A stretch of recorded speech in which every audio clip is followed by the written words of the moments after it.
All right, Tyler, you're pitching. You're on the mound. You hang a curveball. The curveball gets absolutely tattooed. You know it's gone.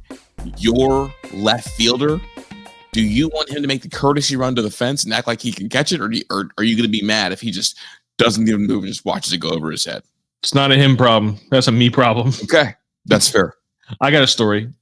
So in high school when I was pitching, in a summer game, we faced a team that had Alex Levitsky on it, who was my age, who went to St. Ed's. He was drafted by the Indians in the 8th round out of high school. He was the best hitter I had ever seen in person. And I came in relief in the game because our starting pitcher got 4 outs, he was getting shelled. Yep. And so I go out there and I get a few outs, get us into the 4th inning. And then I think I walked a batter. Yeah, I walked a batter. And so then I face Levitsky, and I get to a 1-2 count. Okay. And I throw a nasty changeup, bro. Nasty. And he doesn't even flinch. Doesn't even flinch. I'm like, oh boy. Can't throw better than that. So behind the fence, there is these old trees, pine trees. Mm-hmm. And they're tall. They're tall. I throw a slider. When I tell you this ball he hit, the ball was still going up when it went over the trees. It was still going up. And so as soon as he hit it, I took a quick peek, and then I looked at the umpire and I said, I'm going to need a new ball. So wait, that's a way to look. What do we always say? Self-awareness is really important. It is the most important thing you can have as a human being is self-awareness. And do you know why I opened up with that story? Why? Because Jhonkensy Noel is in AAA right now, and his very first at bat, he hit a ball 460. I know he's mad at the world. I know he's mad he got demoted. I know he's mad that he goes to work every day in the big leagues knowing that he's outmatched, and he took it out on this AAA pitcher. Well, then he did it again 3 innings later. Yeah, two of them, and they were both absolute blasts, bro. Yeah, I just feel like, does anybody have more quad A baseball players than the Guardians? Mm-mm. I mean, Jhonkensy Noel, Jonathan Rodriguez. Will Wilson hit 2 of them when he went back down. Will Wilson. Rocchio is raking. Rocchio looks like Chipper Jones in AAA. Not the defense, though. His defense still ass. Mm-hmm. Still is ass. Some things never change. Yeah, it is what it is. But it's funny because Cleveland fans are going to fall back in love with the idea of Jhonkensy Noel. You're gonna talk yourself into, well, Manzardo went through the same thing last year. It's gonna be a weird, it's just gonna be weird. Nothing would make me happier than Jhonkensy Noel being a major league hitter. Because he's so legitimate, bro. And the legitimate major league hitter. Because this team is desperate for a right-handed hitter. Right-handed pop. Not just right-handed pop. No, just right-handed. Okay, just right-handed. We don't need the pop. We just need right-handed. I mean, we need the pop, but think about it. We have 2 right-handed hitters that are only right-handed. And it's Gabe Arias, who is leading the major leagues in whiff rate, and Lane Thomas. That's not good. And David Fry. I forgot David Fry. You know what Pat told me yesterday or this morning? Pat, after watching Gabe Arias' game, said, bro, I'm not even trying to be funny. I think he was drunk. I think he went out the day before because that first inning was the drunkest first inning he's ever seen from a big league player. Yeah, when Gabe caught the ball in the outfield as the cutoff man for a single and then turned around, looked at the runner, and then proceeded to throw the ball into the media dugout. Yeah. Not because he was in the outfield, it was a 2-base error. Mm-hmm. So now you got Logan Allen looking around what's it fuck me for? Why you got to do that? Bro, I got to run around third with 1 out and all it was a single. Yeah. And then when it was his turn to bat, what did he do? His first 2 at bats, Bro, no, not just the swings and misses, dog. I'm talking about the first swing of the game he took after making that egregious error. He just whiffed. He launched the bat into the dugout. He threw the bat into the That's right. But like his first 2 at bats, he saw 6 pitches and swung at all of them and missed at all of them. And it's not like Gabe was swinging at balls; they were all strikes. He's missing balls in the strike zone. He ended up swinging and missing 8 times. Dude, why didn't he just turn it to Brian Rocchio? And he saw 12 pitches. I don't. Now, it didn't matter. They tattooed the Reds in Game 3 for the final game of the Ohio Cup. Like, tattooed them. Second time this season, they scored more than 10 runs. Just the second time, though. What do the Guardians as sellers even look like? Well, Carlos Santana's probably gone. Kwan might be gone. The longer this goes where they don't extend him, the more I think they would trade him. And then the other one is probably Emmanuel Clase. I don't think Emmanuel Clase finishes this contract in Cleveland. I mean, if you're selling, he's got to hold some value, right? Huge value. I mean, like a playoff team. Every playoff team would take him. Like they would not deal him to the Yankees. But the Yankees with no Luke Weaver right now need relief pitching. It looks like Jake Cousins is not going to be back either. So like the Yankees need relief pitching. Like they would take him, but there'll be a Yankees markup because we see you guys all the time, and they probably wouldn't even trade to the Yankees anyway. Yeah, the Yankees would have to give him a lot. I mean, if they trade him, it would be NL, right? I would hope so. You know, like Chicago, the Padres, something like that. But yeah, I mean, those would be the 3 names that I would zero in on as a seller. And then if they were to be sellers, like this team desperately needs right-handed hitting, minor league right-handed hitting, and they desperately need starting pitching in the minors as well. Could selling be a good thing for their future? In terms of like, because you and I talked about it, like how much does the floor actually drop if they sell and end up bringing up some young bats? Because that's kind of what Boston did, right? Like Boston is in the prime of a big contract of Devers. Now Devers is a culture problem. I've well documented in talking about that, but they essentially said, you know what, we're just going to bring up all of our young guys. They brought up Campbell, they brought up Mayer, and they brought up Roman Anthony. So let's play this game. Let's say they trade Carlos Santana, Lane Thomas, and Nolan Jones. What's the difference? And then you look at CJ Kafis, DeLauder, and Petey. Mm-hmm. What's the difference? I don't know. I mean, I'm willing to say that Carlos Santana is probably a better pro than CJ Kafis. Yeah, he's been a pro for 15 years. Like right now, Santana is near the end, and it's hard to say this right now, obviously, because Santana just had like the grand slam. Yeah, and is like hitting his ass off right now. But like, this is who Carlos Santana is being who Carlos Santana has been for literally 15 years in a row. Mm-hmm. Like this is who he's always been. He's just been the consummate professional baseball hitter. Understands the strike zone. Like he's gonna hit between 250, and in his prime he hit 280. But like he's gonna be a 250 hitter with a 350 on base and a 390 slug.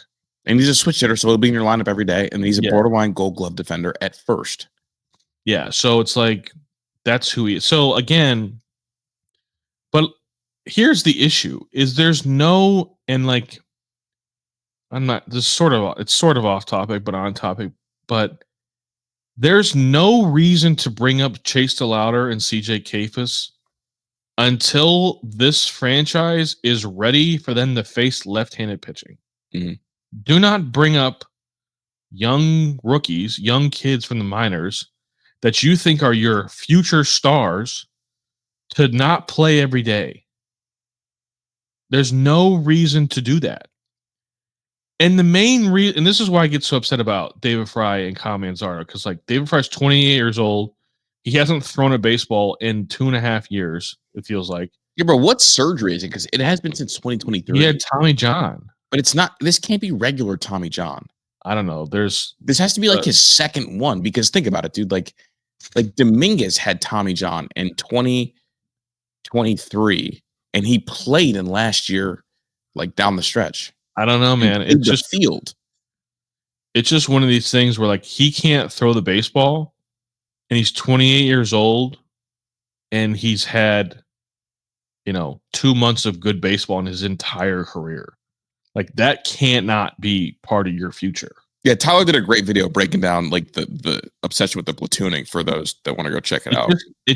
But like at the very minimum, besides development purposes, like you got to give these kids all the at bats, because you got to find out if they stink or not.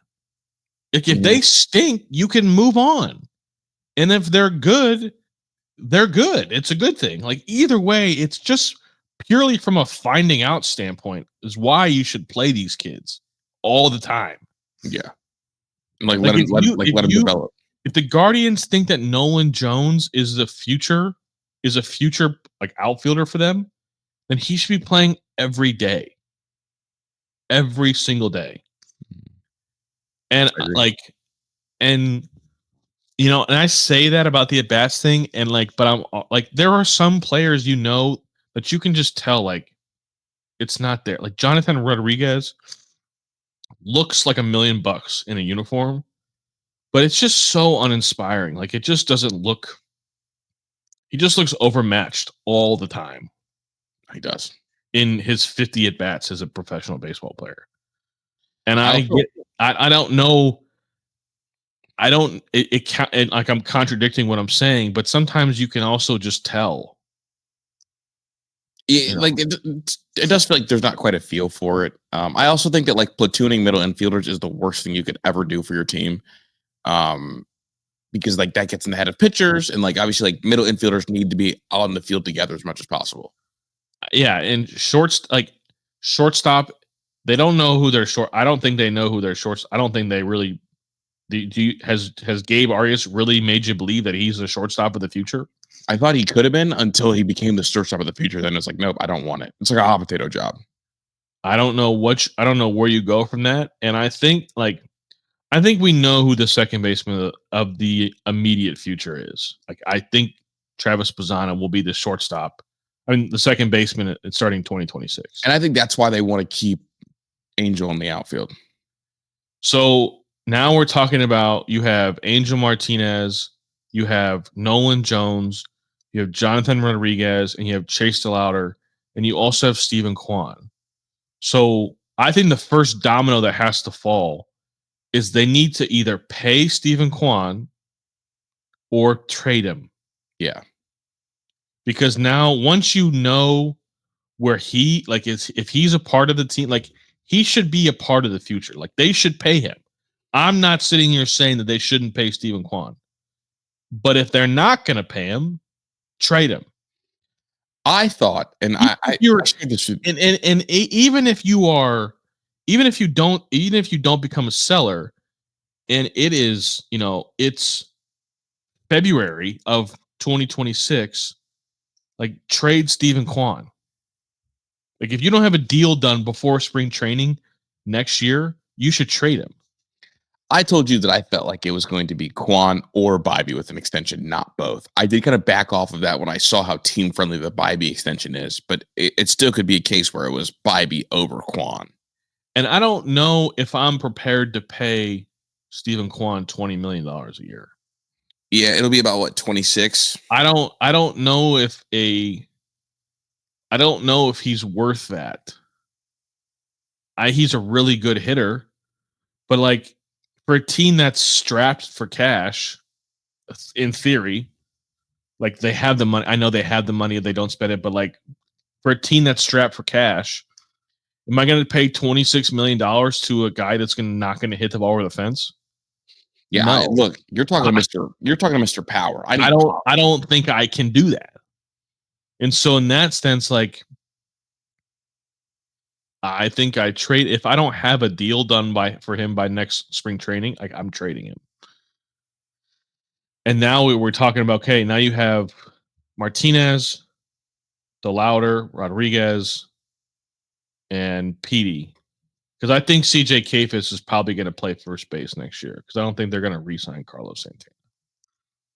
So you don't think Manzardo is going to play first? I think he's your DH. Okay, I should know. I should know what their plan. I think, don't know. I don't know what they think about Manzardo's defensive profile. I don't think he's a great athlete, to be honest. He runs he kind of stiff when he runs. Yeah, but is Pete Alonso a great athlete?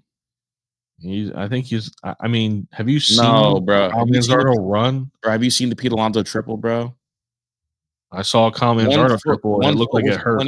No, dude. Pete Alonso's triple looked like he was going to dislocate his hip rounding second. No, I mean, can Kyle Manzardo play first base? Yes, I have no issues with Kyle Manzardo playing first base. I don't have that problem. Yeah. But I mean, Petey is a left-handed hitter. Kafis is left-handed. Manzardo is left-handed. Chase DeLauder is left-handed. You see where I'm going with this? You had to. I don't know what if they're going to have to change their philosophy, which that's good. You want them to change, right? If they're not going to change their philosophy, they have pieces to trade, and if they become buyers, okay, let's transition to them being buyers. What does that look like? So I have the hitter that I would want them to go get, and this is people that have listened might say that I'm full of shit, but I think they should trade for Luis Roberts. Even though he's hitting 190, he's heating up. I've seen a very good version of Luis Roberts. I know what he's capable of doing. You know what's in there. I know what's in there. And it's a power, super athletic center fielder who can go get the rock. And he's going to play every day. And he's also under team control for a few years, which is important because they're not going to go get anybody that they don't have at least 2 years of control of. Righty bat, this last right-handed power bat, plays center field. So now, because there's 3 positions on this team that are kind of been a black hole offensively for a little while: shortstop, center field, right field. Okay, so I'm eliminating one of those things, and now I'm figuring out what to do in the middle of the field. Because the worst part is they've gotten some good production from second base.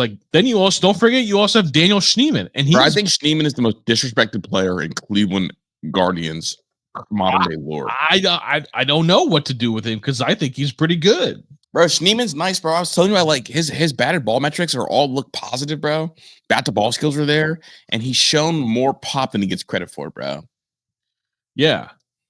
So the other. And as far as pitching, so I looked around and just real quick on Luis Roberts this last week, Tyler, because last week he's hitting 263 with a 300 on base and then a 474 slugging. He's heating up. He just had his best week of the year. Yeah. So I'm interested in Luis Roberts. I know it's in division, but the White Sox are so bad, I don't care. I just don't. I don't care. Also, the White Sox don't care either. They don't care either. The pitcher I'm looking at, and you're gonna say wow, that's interesting. And this is not as realistic because the Guardians don't trade with the A's, but I would be interested in them trading for Mason Miller. I couldn't see that coming at all because I don't think the pool of available starting pitchers is very good. I don't think there's a lot out there. Okay. And when there's not a lot out there, I don't feel like overpaying for something that's just average. Okay. You know what I'm saying? Yeah. So why don't I go get and just make my bullpen super special? I have a man crush on Mason Miller. I think Mason Miller, of all the closers, has the nastiest stuff. Bro, you're never gonna tell me that 103 isn't a good thing. Yeah, bro. I think he's super nasty. It's funny because early in the year he had a struggle because everything was either a strikeout or a home run, nothing in between. And I did a short video on Franco Allman. He throws 98 mile-an-hour sinkers in AAA, Bring him up. Like, bring him up, go get Mason Miller, and just have the most unreal bullpen you can ever imagine. And then when you have guys that have stuff like that, who cares about righty, lefty matchups? It doesn't even matter. Mm-mm. Like, hey, Mason, you got the 8th. Clase, you got the 9th. Cade, you got the 5th. You could even go the 5th. Yeah, I mean, Hunter Gaddis, you got the 7th. And, whoever else you want, they got the 6th. It doesn't like Alleman, you got the 6th. It like doesn't matter. If we're down 2, we're throwing Alleman out there, not Junis. Yeah. I don't want to see Jacob Junis anymore. Bro, he's so regular, dude. Regular. Like, I'm like, sometimes I don't know why teams don't do this, but like, why don't just lean in on a strength and make it even like a super strength? Mm-hmm. And go get yourself, go get Mason Miller. Like, I mean, isn't that what the Yankees did last year? Like, their bullpen was a strength last year, and they went and said, "Let's go get Devin Williams." Now, Devin has not been as good as they would have thought, but that's kind of what they did. Yeah, I'm just, especially if you're if the Guardians are buying, that means they're going to go to the playoffs. And like now, I'm asking my starting pitchers, like, hey, I need 12 outs, dog. Give me 12 outs. That's all I need. And you feel good about the short rest game when it gets there. Yeah. So that's why those are my picks. Now, unless the Guardians and the Oakland A's figure out their relationship and mend it and shake hands and give each other a hug, I don't know the story. I don't know why that's a thing. It was something about making a call and making the Guardians feel like they were going to land somebody, and they just used the Guardians to drive up the price and spurn them in the end, and it was just an annoying thing. And it's we're all small market. How are you going to play us? Yeah. We're trying to fight the big dogs. You're over here trying to play us, and so they don't do a lot of trading. Who did you have a buy a hitter and a pitcher you would like to see the Guardians go and get? Merrill Kelly's the pitcher. I think he the whip is under 1. I think Arizona's going to end up selling. I think they're going to trade him or Zach Gallen, and then their third baseman as well. So that would be the pitcher. If you want to go relief arm, I would call Milwaukee just to see about Uribe. Sure. I don't know if you've watched him pitch before.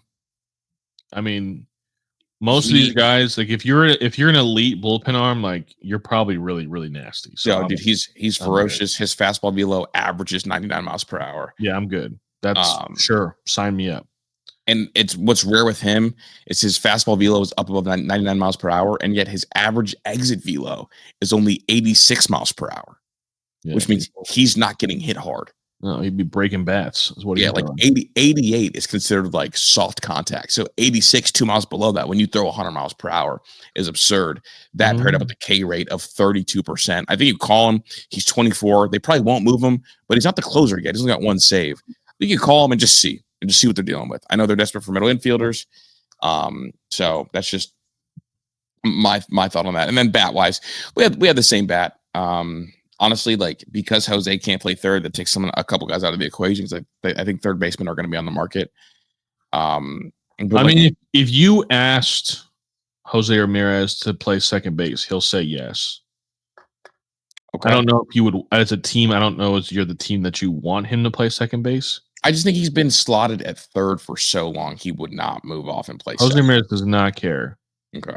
He'll play wherever you want him to play. I mean, he's not going to go play the outfield, but if you ask him to go play second base, he'll say, yeah, sure, if it's going to help us win. And it's how many prospects are you willing to move for an Austin Riley if the Braves are ready to move off of him? Because the Braves are going to be sellers also.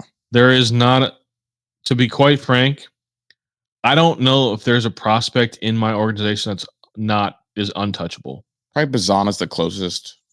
Probably the closest just because he was the first overall pick. Yeah. But if you told me that we can go get who name a really good player, I don't care. I've been watching too many AAA players come up that are supposed to be really good and come to Cleveland and not perform. That it's give me the thing that's proven. Give me the guy that's proven over a prospect any day of the week. Yeah, I think Austin Riley's might be made available, but he's got $200 million on his contract. So, see, that's probably a problem. But it's gonna stay at like he's making $20 million a year until. I'm also like, I know this is also insane, but like if I'm the Guardians, like knowing that I have all these guys that are like basically ready to play Major League Baseball, I'm calling Pittsburgh. I'm like, and asking Pittsburgh, how many of them do you want for Paul Skeens? How many do you want? I'll give them all to you. You want 6 prospects? I'll give you 6 prospects. Dude, packages. I'll give you the entire Columbus Clippers franchise. The whole roster is yours. Bro, there's a big debate going on in like Yankee world. That's like, this is what a big account said that, but they would offer for Paul Skeens. They said they give up Dominguez, Spencer Jones, George Lombard Jr., Roderick Arise, and Will Warren, all 5 guys. Absolutely. You want to know why the Yankees should do that? Is because when he's a free agent in 5 years, they can pay him. Yeah. For me, for the Guardians, I'm trading DeLauder, Kafis, Petey, Rocchio. You have to say Bazana. And Bazana. It's fine. Have Bazana too. Take Bazana. And I'm only taking him for 3 years. And then I'm going to trade him when he has 2 years left on his contract and get better prospects in return. Go get a haul. Go get those guys back. Yeah. After I've made him into a Cy Young Award pitcher, I'll trade him after I know I can't afford to pay him because he's going to get paid $500 million.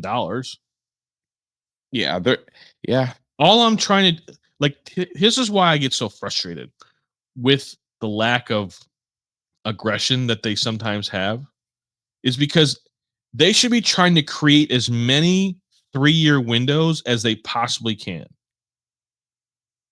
3-year windows of time where you are legitimately like, you're young, you're cheap, and you're really, really good. And then I'll take 2 years of below average baseball for another 3-year window. Mm-hmm. Like, that's what you have to be as a cheap organization. And like, yes, I mean that. They're cheap. Super. So cheap. What if me selling the farm for Paul Skeens for 3 years gives me a 3-year window where I have arguably the best pitcher in the game?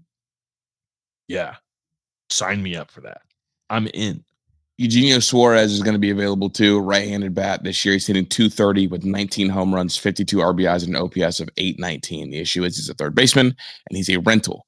I think the Guardians and the prime of Jose should trade lower prospects for rentals. I think that's the best way for things. They won't. I just don't know. It's just not in their DNA. Like, they have to have at least the year after this year of control.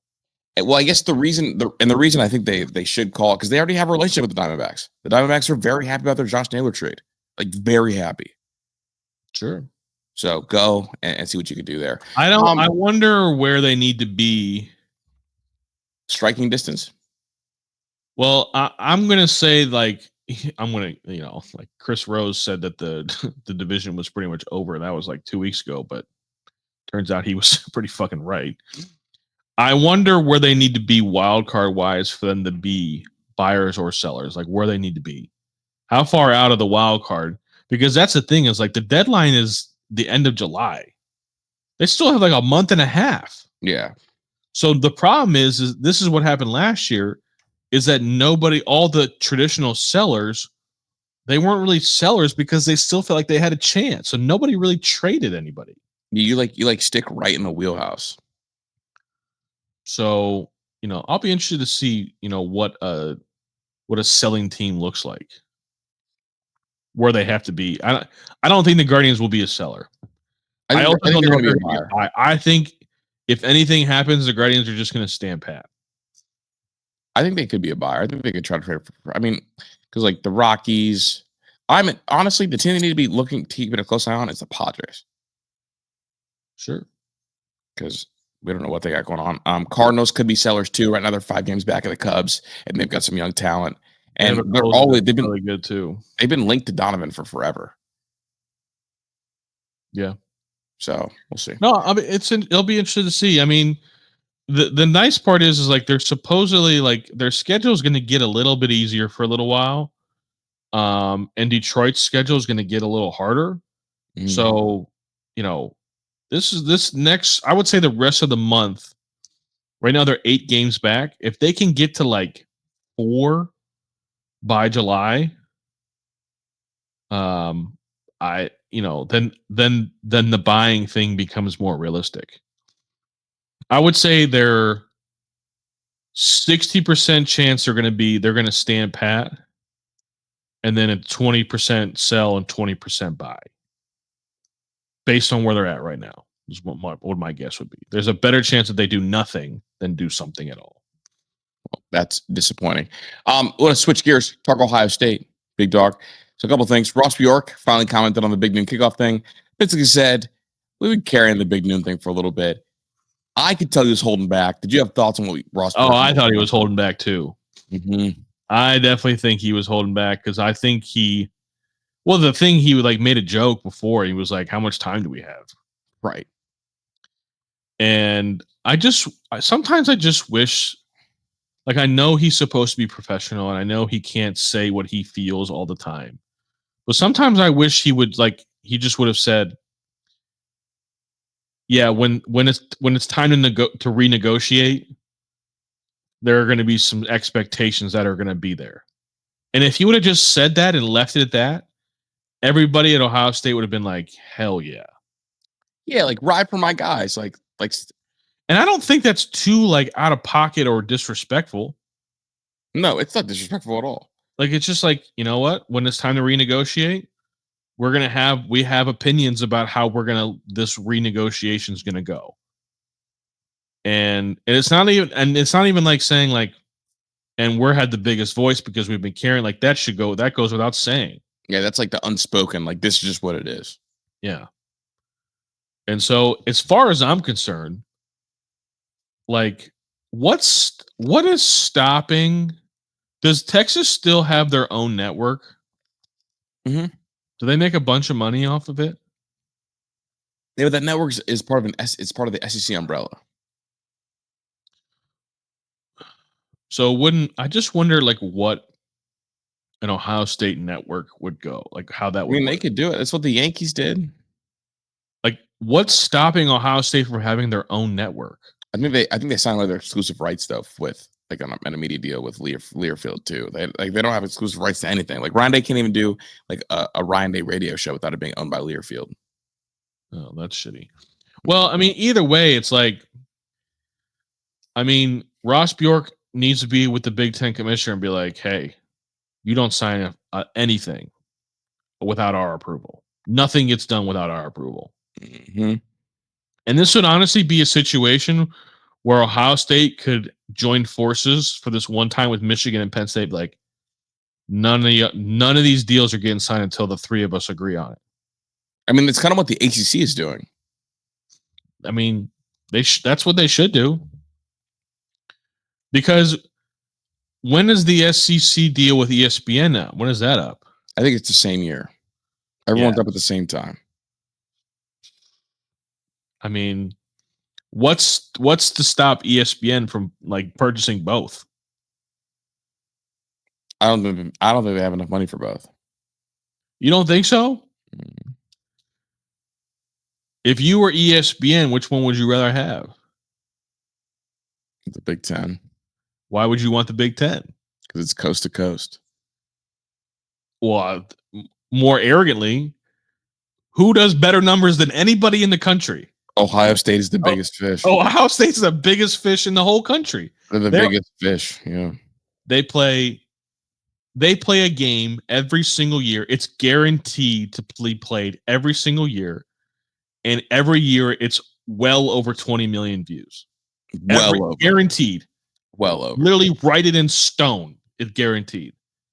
And then they usually have at least one other conference game that's a big game. And they're clearly not afraid to schedule. We're playing Texas. We got a home and home with Texas. Then we have a home and home with Georgia. And then in 2030 and 2031, we have a home and home with Alabama. Like, there's 3 games that Ohio State plays every year for the next half a decade. 20 million viewers. That's going to be over 20 million views. So to me, like if I'm ESPN, I don't know if they will actually do that because they're just on their knees for and they have like such an allegiance with like the Yeah. Texas market, the Bama market, the Georgia market. But no matter how you slice this, like there's an easy way. And I would rather have CBS purchase the rights for the Big Ten and tell Fox to be like, kick rocks. You can go deal with the Big 12. Play big noon games play Big 12 games at noon or at 11 a.m. Fox playing SEC games at noon would kill the conference. Yeah, but like here's the thing is like now that they've seen this, but like nobody's gonna sign. Nope. The SEC would never sign with No, Greg Sankey, are you kidding me? No shot. Did you see Florida's schedule came out? I know LSU doesn't play. They play like one noon game. Florida has zero noon games for Florida. It's like now Greg Sankey and them are like making a mockery of the Big Ten. Oh yeah, I mean think about it. I said it like ESPN is sitting in their offices in Bristol. They were nervous when Texas and Ohio State when Ohio State was trying to negotiate with Fox about moving this game. The SEC was like, in ESPN, we're probably like, shit. Like, if Fox figures this out and like puts their big boy pants on and wants to come play, like, we're in trouble. But now ESPN is in Bristol, Connecticut, sitting in their office, sipping a bourbon and laughing their ass off at Fox. Yeah, because they win. And my thing is like, does ESPN, CBS, and Fox NBC, CBS, and Fox do they have a contract of when they play their big games? Is that like set in stone too, or is that like a free for all? No, it's a free for all. So I don't know if you've seen. So why can't Fox what's Fox scared of CBS for? Play at 4:00. Oh wait, the CBS one might be in the Fox contract. I was thinking about SEC contracts when they had that with CBS and ESPN together. Yeah, that was one that I got asked to check on, and I just didn't because I don't know how to check on it. Yeah. No, I mean it's it's interesting. So, any way you slice this, like I think people are, speaking of Ross Bjork, I think people are getting a little frustrated with Ross Bjork. Really? I think people are pretty happy with what he's done. Well, so far. Especially, are you frustrated? No, I'm not. I think he's catching some blame. Like Cincinnati, University of Cincinnati just built a beautiful brand new indoor facility. Dude, they invested. It is stunning. Yeah. And so there's that going on. There's, Diebler is just looking like a terrible hire. And it's just like, I feel like Gene Smith has there's a lot of shit that Ross Bjork has to fix. Yeah, bro. Like Gene Smith was the hoarder. Ross Bjork is the person who moved in after the hoarder. You know what? You know who Gene Smith was? Gene Smith was the old guy at the club who, like the country club, that's used to seeing the cracks in the concrete and the window that's like rattles. And then Ross Bjork is like the new young member who sees all the warts and is like, ew, I don't fix that. Yeah. And Gene's just used to it. Bro, when you said Gene's at the club, bro, I was thinking about Gene getting it thrown back on.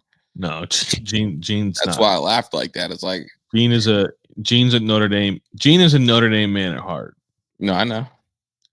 So I just Ross has a lot of shit to fix, and he's got to fix it. He's got to fix things before it gets better, unfortunately. And I think he's moving at a good enough pace. I think it was nice that when Jerry Emig, it came out today that he's retiring, that it came out really quickly that there will be a whole department focused on kind of, the good old what SIDs do, but bring it more into the modern age. I think it's important in time. So no, I'm excited for Ross Bjork. I mean, Ross Bjork's thing at Texas A&M, they almost had too much money. And if he can raise money to Ohio State like he did at A&M, like we're talking about a team that could be on the Texas level in terms of like booster and money support. Yeah, and it's like we're talking about stadium upgrades, and like if we're just going to keep playing at noon, like let's do like things like the turf and the scoreboard and the scoreboard needs done, bro. Like, let me tell you right now, I think you had a segment on this like last week, maybe it was early this week. I'm a former season ticket holder. How former? Like I just didn't renew this past year for this season. This season I will not be a season, but I have been. Mm-hmm. Okay. The bathrooms in C-Deck situation is horrible. I've missed an entire halftime and 5 minutes of a third quarter to go to the bathroom. I'd be pissed. Second of all, you can't. It's not like the sound. Like sometimes the DJ be cutting up and like playing some bangers, but it's not very loud. Mm-mm. Like play the good music and play loud. And then the scoreboard on either end, it's just kind of eh. Can you really see it? I mean, you can, but like it's just kind of eh. I mean, the first thing that you could change is the turf. I just know that when we were in Atlanta, and not now, I haven't been to an Ohio State game in forever. When we were in Atlanta, that was the easiest, most enjoyable live sporting event I've ever been to. Yeah, bro. I mean, I'm all in on indoors, like domes. I'm all in. Dude, but like the Halo. The Halo thing was sick. Like, and not every dome is going to be as nice as a Mercedes-Benz dome. Right. Like, they're not all that nice. I'm pretty sure Minnesota's is kind of a shithole. Yeah, just that experience is really crazy. Yeah, so like the spending money on the fan experience is interesting to me. I don't understand like these like bubble seats in front of the like student section. Oh, the luxury suite. Like it's not a good view. Dog, my brother in Christ, you said that to me on the phone. I told you not to say that because it's really not even about the view, bro. I know what it's about. It's about the money. Yeah. Those people do not care about the game. That's like a status event thing. No, I know. But like, I just think that there's other pieces of money to go put that money. Yeah, well, that money is to raise more money, bro. Right. Like the seats on top of it are $6,000 a pop. And then the suites inside, we don't even know how much those are going to be. That is something they could pop up pretty quickly. That's not going to be expensive. That's going to make them a ton of money back. So here's my question: is if those seats are so expensive, are they going to drop the prices for every other seat? Absolutely not, brother. Because that's not how you raise money. I know. And part of the problem that the Ohio State has is that it's so expensive that normal people that want to be loud and stand up can't afford to go. Remember, that's what happened to Golden State. Remember when Golden State first had that arena and it was the loudest arena in all of NBA? And then in a 3-year window, it became the quietest? It's because tickets got so expensive that only the super well-off could buy tickets and stadium noise dropped significantly. I think that's happened at Ohio State over the span of the last, 10 or so years. But people don't talk about it because it's more of a gradual slide instead of a very drastic slide. Let me tell you right now, I was at the Ohio State Michigan game and I didn't sit down. I had somebody behind me tell me to sit down. How do you think I took that? Not well. You're a little sauce too. You had to be. I turned around. I looked at him in the most respectful way. And I was like, you know how you paid to sit there? I paid to be here as well. So I'm going to stand. I would have been more disrespectful. I would have said, you paid to sit back there. If you don't want me standing in front of you, buy better seats. Yeah, that'd have been good. But he ended up leaving the game. Yeah, good. Fuck him. So yeah, I mean, I don't know. I listen, I think facilities absolutely matter when it comes to recruiting. I think kids like bells and whistles. I think it's not everything, but it's not nothing. It's not nothing either. Like Riley Pettijohn's parents were like, we didn't come to Ohio State because of the facilities. Like, yeah, you think that, But don't get it fucked up. Like Riley Pettijohn likes the bells and whistles. Right. Great. Like you didn't come here for the facilities. That means you wouldn't have came here for nicer facilities. So let's get nicer facilities for the premier program. Yeah. Like have the nicer facilities with the culture and the development and blah, blah, blah, blah, blah. That's like if your girl tells you like, oh, I'm not with you because I like your car. And it's like, you also probably wouldn't mind if my car wasn't breaking down every X amount of miles. Yeah. So that's why I was a little disappointed with that. Like, I get the idea that they're going to raise money with these new seats, but I was like, is this really where we should be putting this money right now? But that's good. That's not a big expense, though. No, but like, the people like, why don't you add a few more urinals upstairs? Like, that's a bigger expense. It's not. Yes, it is. What would be sick at the shoe is some fucking escalators, bro. God damn. They said, "No, we're not about to have some fat ass SEC fans, but hit the stairmaster." Yeah. No, I mean, I think Ross Bjork is going to do fine. I'm interested to see how it all works with the settle, like the TV deal, the TV money, when the Ohio State's now responsible for paying these guys. Mm-hmm. I think it's about 17 million is going to go to 17 million is going to go to the football team. So here's my question about like how that's all going to work is they're going to get paid by the school.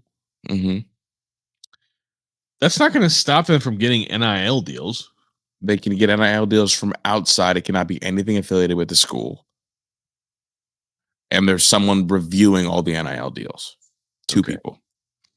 But if Brian Schottenstein is now getting paid, like has a job now, he's getting paid by Ohio State right now, isn't he? Yes. So, but like, what's stopping him from going and like talking to all his friends? Not supposed to be connected. Here's the thing: like, if his friends are donating to university, I don't think they're going to be eligible to have NIL deals with these kids outside of the university collective. So, do you think people are going to stop donating as much if they don't know where that money's going? I think that could be part of it, but it's not supposed to be a centralized collective. Like if Chauncey's friends want to deal with the kid, they have to go propose a deal that is NIL structure. Do this for this money. I know. So, like, are you going to see more of that? Because, like, the way I understand it is, like, if they donate to Ohio State athletics, they don't know if that money is going to go to the football team or the soccer team. Yeah, that's fair, but they're going to have to get to their $20 million a year. Yeah. I'm sure Ohio State will figure it out and it'll work. It'll be fine. So I'm not too worried about that. It's funny. They went quick to really like bring the NIL collectives inside the athletic department. Other schools like UCLA and Penn State signed private equity deals as soon as it got announced. So that's how they want their cash. Yeah. Which I don't know what the right answer is. And if that works out for them, then we'll see, I think, more and more teams doing that. I do want to ask you, what does Ryan Day have to do to catch Kirby Smart as the sport's best coach? Is it about the natties? I mean, I think they just have to have the sustained level of excellence that they've had. Like, not that Kirby hasn't had that. Do you feel like Kirby Smart's program is like one? Like, I do. I think they are on the precipice of like either. It feels like they're one stone away from something looking real weird to being like a 3-loss perennial 3-loss team. Yeah, I mean, maybe not perennial 3-loss, but one of those teams like we're not quite sure about. Like, I really think them hiring Bobo was the equivalent, or like promoting Bobo was the equivalent to Ryan Day hiring Kerry Combs. Like, how close is Georgia from being Ole Miss? A bad. Not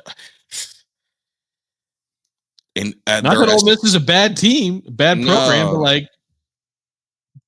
I think they are a suspect secondary away from being Ole Miss. Yeah, that's what I'm saying. So like, if Ryan Day goes out and like he beats Michigan, that's the first thing is he's got to beat Michigan because like Kirby has an Alabama problem, Ryan has a Michigan problem. So like, okay. So it's like, let me get the Check leg up that on box. that. I do think Kirby gets more grace for his Alabama problem than Ryan Day gets for his Michigan problem. Well, when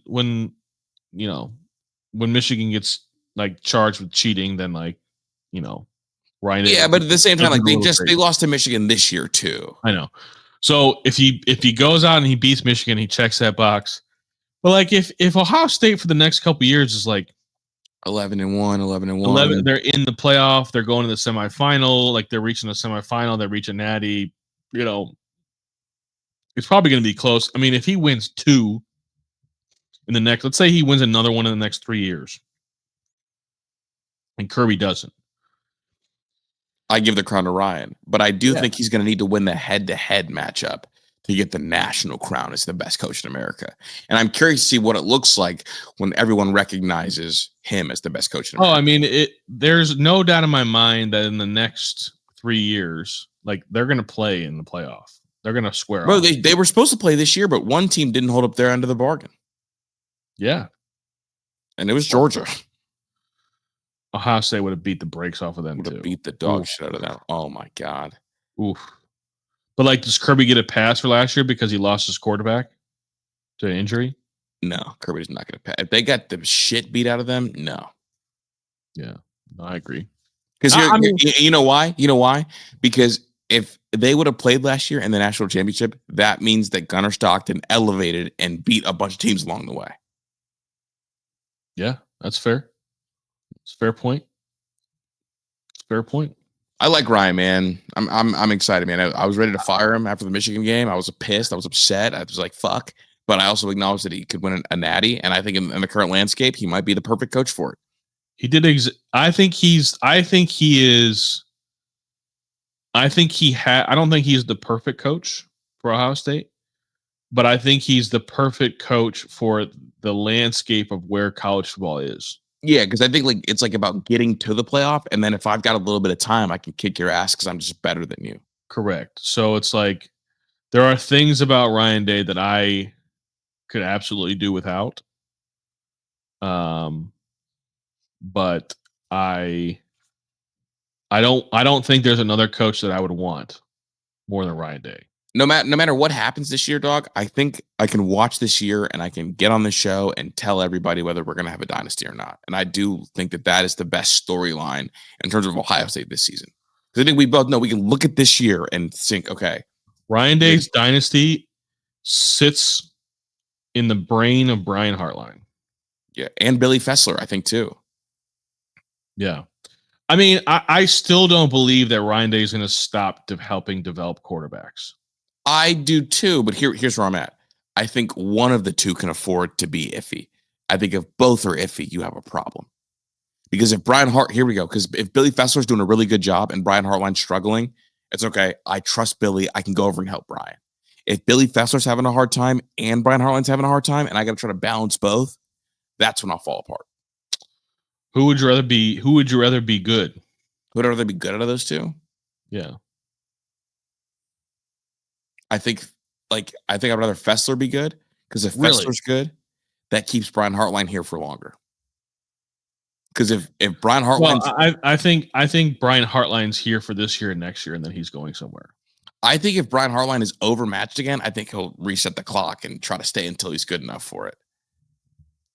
So I think that's likely what happens. I think he went to that West Virginia job and they're like, we don't really know run game. You can't really get receivers out here. You don't really know run game. Like we can't really. I think he's leaving after Jeremiah goes to the NFL. That's fair. That's a fair point. But here we go. And I used to think that, but you know what stops me from saying that on a microphone? Chris Henry Jr. Yeah, but is Chris Henry Jr. like he's not as hyped as Jeremiah Smith was said to be Julio Jones, and he's like living up to that bill. I think the Ohio ties with Chris Henry and like the personal connection with Chris Henry. But like, here's the issue. Here's what I would counter with that is like, who says he's not going to just keep bringing in dudes like this year after year after year? Hey, I mean that's what keeps guys around. That's why Larry Johnson's been here since 1974. Yeah, but Larry Johnson hasn't been bringing in Chase Young every year. Right, they've just been falling in his lap, the 5-star guys. You don't think Brian would want to see Marv's little brother, little Jet? Uh No, that's too far out. I don't like. At some point, you got to pull the Band-Aid off. Like, I believe that if Brian Hartline wants to be the head coach at Ohio State one day, he needs to leave. Go somewhere else. Yeah. But I also think that he's not going to just leave for anything. Like, I was kind of surprised he wanted the West Virginia job. Bro, he wanted it bad, bro. He went for an interview, and it's funny because like it'll never come out in the media wise, but like he's trying to get these jobs, but it's a hard thing to sell when you're just like the hot shot receiver coach. Like that's different than having to go talk with boosters, having to go talk with ADs, having them trust you. Like that's a really different kind of task. And it's a huge leap. And it's like cool. Like you can recruit receivers at Ohio State. But I have my opinions of Brian Hartline. I don't know if I really ever want Brian Hartline to be the head coach at Ohio State. Just based off of, I think you got to do some maturing, bro. Right? Yeah, there's just other names in the list that I would want. Now, here we go. My head coach cannot be in the last 5 years in an ATV wreck. That's just my starting point. And I love you, Brian Hartline. I think you're great. But I would just rather my head coach not be in an ATV wreck the day after a spring game. Yeah. And then the full sleeve tattoo, like that's kind of cool. Like I think that's kind of cool. But there's things that we know that like have his past is not it's not squeaky clean. Like, so no, you're right. I did get a text from a coach that been at the Ohio State camps, and we were talking about Arvell Reese, and this coach told me like, hey, like I'm 6'3", 250, and I feel like a small human being next to Arvell. The picture came out last week that we talked about him looking like an alien. Naturally, I asked, I said like him or Sonny, who's bigger? And no hesitation, Arvell Reese is now bigger than Sonny Styles. Now, I always knew this would be a possibility. He got to Columbus a year early. He's huge. He's twitched up. He was due to the week last week, and Jeremiah was due to the week this week. Dog, like, I'm just saying, dude, like, I think he might be the best player outside of Caleb Downs in this entire defense. I mean,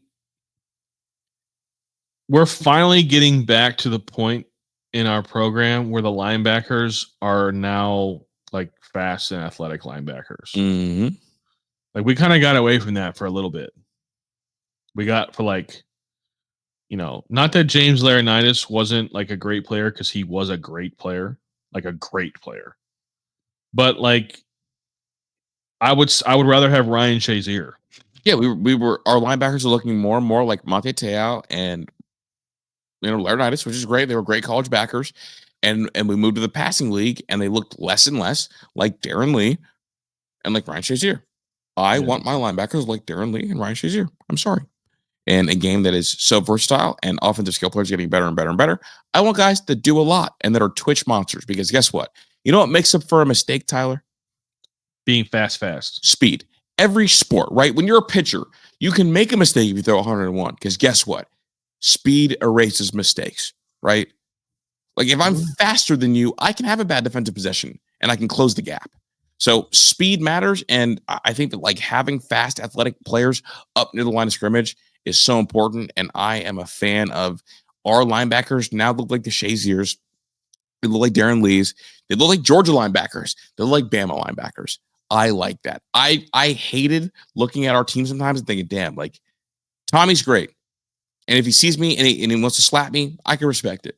But I hated looking at our linebackers and thinking, damn, we're some Big Ten ass linebackers. Yeah, we got a little slow there for a little bit. So I'm happy that, if Arvell Reese and Sonny Styles are as advertised, like this defense is going to be just fine. I mean, I know Matt Patricia got to be salivating at the mouth with those two. Yeah, I mean, it's going to be, if there's any concern with the defense, I think you could say the defensive tackles, and like, really, it just comes down to like, are you a little nervous that Cade McDonald's not going to be able to play every snap, like Tyreek and yeah, like you need a pair and a spare. So, but I mean, this defense is going to be one of the most athletic defenses they've had in a long time. Is it going to be the most athletic in the Ryan Urban era? No, And I but think they're maybe. gonna have. I think we're gonna see a lot of the Rushman package. A lot. I think so too, and I think that because that gives guys a break. Yeah, I think you can shove Caden Curry inside, and you can shove Kenyatta Jackson inside, and then you Well, also have you can shove Bo inside yeah, and then you can then you have CJ Hicks on and one side Arvell on the outside. and Yeah, Arvell on the other, and it's just like and Houston was a defensive end, and so you can even. I mean, I would consider him inside even as a rushman package. he's going to be an All Big Ten defensive tackle. I think he's so good. Yeah, he's absolutely going to be absurd. So, I want to talk Browns. Mhm. Coverage of the dysfunction. I kind of want your take. Shedeur Sanders continues to look like they're balling. ESPN, Cleveland is not reporting any of the interceptions. We're still not seeing any of Shedeur with the ones for the first move it period yesterday. I believe we had Dylan Gabriel going with the ones. He still looks small. Your thoughts on how this is being handled? I just don't know what to believe. I think I don't understand because from what we've seen, based on the reports and the stats, not a single one of these guys has thrown an interception. Which is in what we've seen. Which is also not true, though. Like we've seen video of it. So, like, what's happening here? Why are we creating narratives that aren't true? Just like your job as a reporter is just to report what you see. Like, you're not supposed to give your opinion. That's what we do. When you are a reporter, like, I don't understand why Tony Grossi is still allowed to speak in front of a microphone when he's clearly just spewing his opinion and creating narratives that support his opinion because he doesn't like Shedeur. But he's the only one of the reporters that doesn't like Shedeur. Everybody else seems to love Shedeur. I have a theory, Tyler. And I feel pretty comfortable about it. What we're watching, and people have talked about like the trade bait stuff. People have talked about there's a rumor that the Browns only want to take one of these rookie quarterbacks past camp, all that stuff, right? I, in my heart of hearts, believe that Stefanski and Andrew Berry did not want Shedeur at any point. They drafted Dylan Gabriel as their guy, and then they got to round 5, and Haslam stepped in and wanted him. And I think Berry and Stefanski want to be right, and they want to give their guy every chance. But I don't think they can deny it. It's like when a kid gets told to do something by their parent. Like, hey, like if you do it this way, it'll work. And the kid's like, no, I know about this. And the parent's like, all right, you'll see. Jimmy Haslam absolutely stepped in and made that pick for Shedeur. And the coach and the GM don't want to play him because they know that this might be their final go round. But here's the thing: is like, I don't think Kevin Stefanski doesn't like strike me as a be right guy. I don't think he comes across. I don't think Kevin Stefanski has as big of an ego as you may think he does. I think the teeth absolutely come out if me and Andrew Berry put together a drafting plan and you stuck your thumb in it because Shedeur was available in the 5th round. I think every coach that's a head coach at any level, because you always talk about you have to have at least some form of an ego to be a head coach. I mean, yeah, you're not a be right guy. You're a get it right guy. You would be pissed off if someone that doesn't know football came to you when you had a draft plan and said, nope, draft him instead. Because now it's thrown off my whole camp plan. And now that I'm trying to go through my, like, look, it's like, like owner of the team, like I have a camp plan. It doesn't involve 2 quarterbacks. It's like, no, it'll work itself out because they are maneuvering this camp, Tyler, like they signed Shedeur as a free agent, undrafted free agent, rather than operating like they drafted him. See, for me, what I don't understand is like, I shouldn't be wanting to get rid of either one of those rookie quarterbacks. I need to figure out who I need to get rid of between Joe Flacco and Kenny Pickett. Because neither one of them is the future of this team. So like Jason Lloyd came out today on 92.3 The Fan and said that Kenny Pickett should be the starting quarterback because what's the point of playing a 40-year-old quarterback? Well, neither one of those guys are the future of this team. So what if Joe Flacco is better than Kenny Pickett is right now? Just Just play Joe Flacco. It's like a 1-year thing. Either way, it's a 1-year thing. But to me, if Dillon Gabriel and Shedeur don't play this year, like that's a failure. Because like this schedule they have is going to be brutal. Mm-hmm. They have a really good schedule for some whatever reason. And like you need to find, because you have two, like the Browns are going to be bad and the Jaguars will be bad. So you're going to have 2 top 10 picks with a pretty, what we think may be a pretty good quarterback class. I just like, we're going to find out if they're really as smart as everybody thinks they are. Because they need, like, there's no reason to not play both Gabriel and Shedeur. Mm-hmm. Play them both. Because they're going to be like, bro, I'm just telling you. I just don't get it. Stefanski is operating these practices like Shedeur is in no part of their plans at any point. At any point. I mean, maybe, but like, dog, no. We've also like, do you think that he's playing better because he's playing with like worse players and he's just better? It is literally the head coach's job to find out when guys excel there. Because here's what's happening, dude. And I'm surprised that you don't see it. You are going to now go this whole time telling us that there's not a single rep to spare Shedeur when you've opened up things with Dillon Gabriel. Camp's going to close. Now, if you take both of these quarterbacks into the season, obviously Flacco or Pickett's going to start. And then you're going to have the quarterbacks that have gotten first team reps be Flacco and Dillon Gabriel. And then down the road, when it comes to week 6, and we both know that third string quarterbacks in the NFL get 0 reps. Then they're going to drop off Shedeur out there, who we absolutely know is more talented, but the entire season has not seen any reps with the ones because they couldn't squeeze him. And then he goes out there, gets set up for failure. Andrew Berry and Stefanski get to go to Jimmy Haslam and say, look, you made us draft him. He can't play. I think you're making a good point, but it doesn't help them to do that, to argue with Jimmy Haslam, because if it doesn't work this year, Andrew Berry's getting fucking fired no matter what. I'm saying, and to maximize their chance for it. But what I'm saying is like to blame for Andrew Berry to go to Jimmy Haslam, see you shouldn't have done this. Jimmy Haslam would be like, I don't give a shit, you're fired anyways. Well, there we go. Andrew Berry's in the lose-lose, because guess what? If Shedeur goes out there and plays really well, what's Jimmy Haslam thinking? Why the fuck do I pay you? Maybe. I'm saying like the only possible win. And you know what I'm saying is like, why do we pay him either?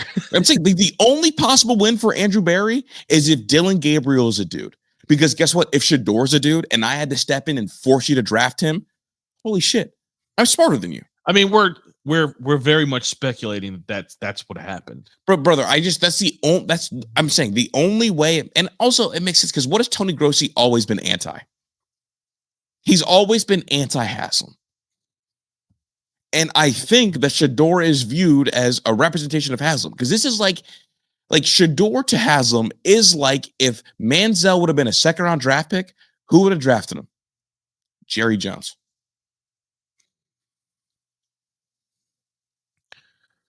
This is peak Browns dysfunction. It'll come out. You'll see. This is a classic head coach versus GM, because that's the only way to make sense of draft picks that don't make sense. You said it. You came on this show and said it. You said, I don't understand why we would draft Dillon Gabriel if we were going to go Shedeur in the 5th.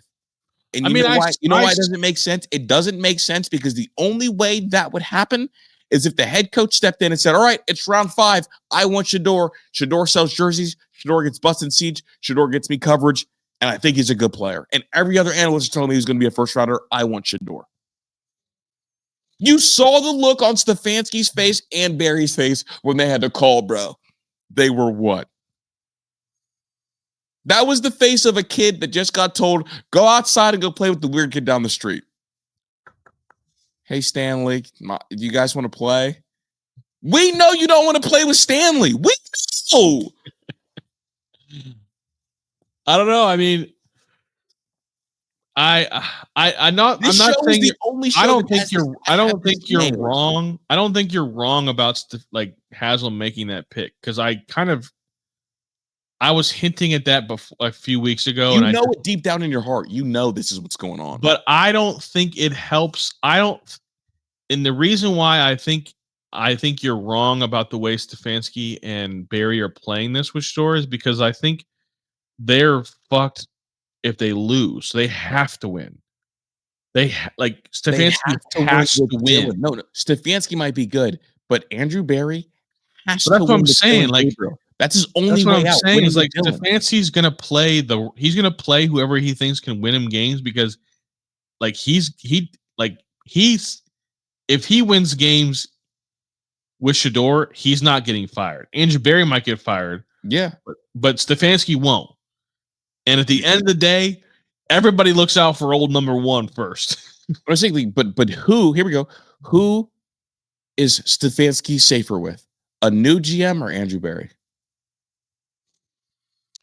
I think that's a problem for another day. He is safer with Andrew Barry. You've I seen know it a the answer to million that. times. I know he's safer with Andrew Barry. Oh, look, I'm But at just the telling same you. I'm just telling you. Okay, so if my theory is too far left, but I don't even think it's that tinfoily hat because we know that Haslam likes to have his thumb on the mud. Why in the world is Dylan Gabriel getting first team reps? Even though I'm not saying that your theory is tinfoil. I don't think it's metal, but it's shiny. It's shiny shit. I don't know if you can consider it metal like tinfoil, but it's definitely shiny. Okay, but here we go. What other explanation is there for Shedeur not playing with the ones, not even having a single snap when you can lead a move-it period? The first person to go under center, we saw Dylan Gabriel's short ass trot up there and spike a football. You're telling me he can get the first crack with the ones? I mean, maybe Stefanski is trying to see if Shedeur will just keep his head down and work. That's my only other like my tinfoil is like they're still trying to see if Shedeur is like the selfish kid that he's been made out to be by the media for his. So give him the candy bar and then take it away and see if he wants the rest of it. Listen, I want Shedeur. If you to make me pick who's a better quarterback in the NFL, Shedeur or Dylan Gabriel, I'm picking Shedeur. He's bigger, got a better arm. It's not even really that close. I just want you to remember to this day because I firmly believe I had this absolutely nailed, and I think this is my best take of all time. You're putting yourself out there, my boy. Hey, but here's the difference. I'm not saying I'm sourced or anything. I'm between the line reader. I mean, we're gonna find out in August. Mm-hmm. But to me, playing Kenny Pickett just because he's not 40 years old is a mistake. Like if Kenny's better than Joe, then play Kenny. But don't play Kenny just because he's not 40. Kenny has the best record in the entire MFL on primetime games. Well, the Browns don't play no primetime games. So exactly. So cut Kenny Pickett right now. That's the only time Jimmy Haslam done seen him. Yeah. Do you ever hear me out? Yeah. You want me to go first, bro? Mine's not really sports related. Mine is, but go ahead. Actually, I'm gonna go first because mine's not as controversial as I'm sure yours is gonna be. Mine's not controversial. I just been thinking about it way too much. I'm a big golfer. I like golf. I love the US Open, and I want the US Open to be the hardest test of golf they face. I want to see the pros struggle. Like, how often do you see a professional athlete struggle? Tristan Thompson at the free throw line. Shaq at the free throw line. But it makes you feel normal. Yeah. It makes me feel they are normal. They're kind of human. No, I can get behind that. It's like when you watch people do physical challenge and reality TV shows where there's regular pedestrians. Yeah. But I also I also think that like if I went out and played Oakmont from the same tees that those guys play from, Mhm. I think I would struggle to break. I think I would be tough to break 100, and I'm a scratch golfer. I think I know what that means. I do know what that means. Pat, I'm capable. Like when your handicap, like your handicap index is your potential in golf. okay, So yeah. my potential is to shoot even par, like par. So Pat told me he bet on 2 golfers to go through a whole round without hitting a bogey, and it was 5 to win like $1,000, yeah, what a terrible bet. and they both bogeyed in like the 3rd hole. Yeah, it's like the pros during the week, the practice rounds, they were saying like this is the hardest golf course in the whole world. Bro, when he said he bet that, I was like, damn, I remember Tyler telling me this shit is real hard. Yeah, that was a bad bet. That's a waste of $5. Yeah. But yeah, I like seeing them struggle, and I don't know if I'm in the majority or the minority on that. Do they rage or they just like just chalk it up to the game? Oh no, they get fucking real mad. Good. I like when athletes get angry. They'll be like golfers that get angry. Like golfers will throw clubs, and they'll get some pros that like. I remember Rory McIlroy, like he threw his iron into the water. Like there was a pond, and he just like threw it in the water. Golfers also like break their clubs in half. That's crazy. What's the drama with Rory McIlroy's driver? So he at the Masters, or no, at the PGA Championship. So what happens is as they practice, like the driver face starts to get softer, and so it springs the golf ball, Mm-hmm.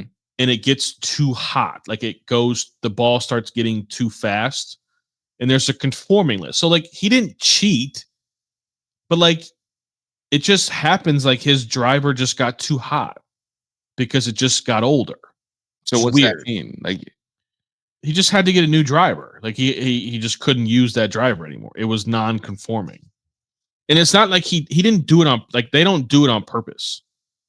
It's just over time the driver wears a certain way, and then it like the ball starts getting too fast. Like Scotty Scheffler's driver was also non-conforming at the PGA. who makes that call that it's non-conforming? Is it like a regulation thing, or like the golfer It's makes a the random test that the tournament will just test random golfers, and they'll just test their equipment. So does it benefit the golfer to have the golf club be hot? Yeah, because the ball goes further. I didn't know if it went further with less control.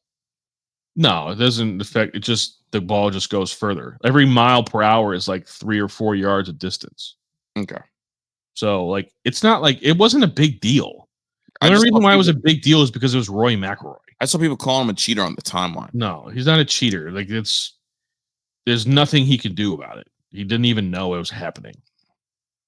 So everybody on the timeline just doesn't know ball. All right, bro.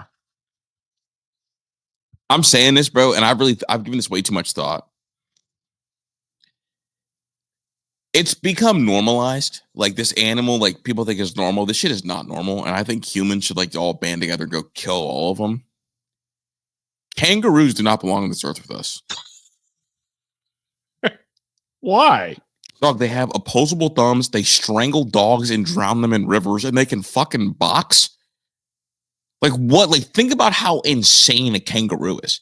It's like the head of a donkey, the shoulders and traps of an athlete, but the back legs of a giant rabbit, and then a tail.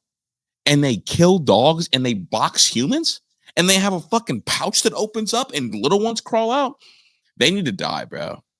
Like, I know people are like scared of like monkeys and shit, bro, taking over, but like the animal that has the most potential and is probably the scariest is a fucking kangaroo. And like the fact that like people talk about like half goat, half man, my brother in Christ, this thing is 1/3 donkey, 1/3 human, 1/3 giant rabbit. It's time for them all to get put down.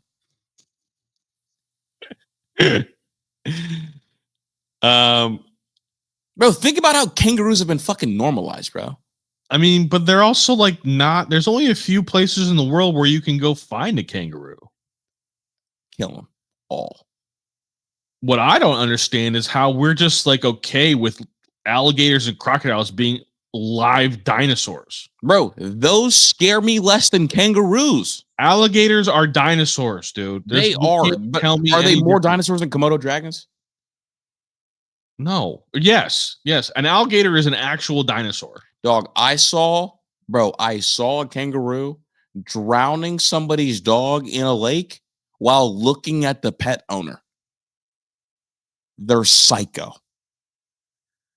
I just like I'll probably never see a kangaroo, like a live wild kangaroo ever in my whole life. If kangaroos lived in the States, I would get my concealed carries.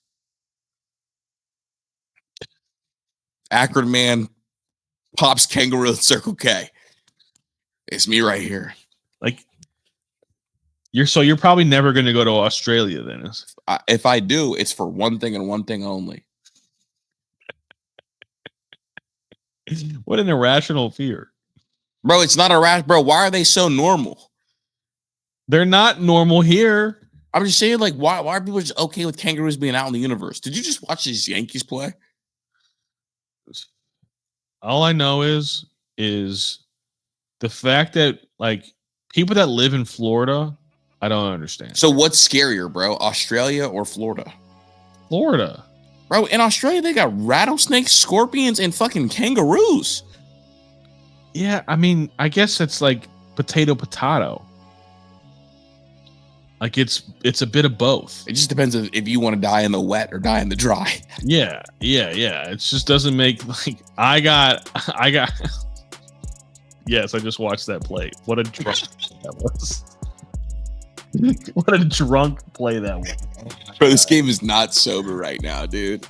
I like both of them. Both places make no sense. Why would anybody live in either one of those places? Well, you know what Australia first was? And I haven't fact checked this. No, it's true. I know what you're going to say, and it's true. That's where they sent prisoners and sick people. Yeah. That's where, like, in, like, old times in, like, from, like, England. That's why they all have British accents in Australia. Yeah. And they were all criminals. Yeah. And then my other, like, take was, like, I don't think bagels need toasted, bro. In fact, I think if you toast bagels, you're weird. I'm out on toasting bagels. I'm out on toasting most things. I don't have the time to get into this. Yeah, I'm just saying, why would I want my shit stale and burnt? I'm Chris. That's Tyler. Peace.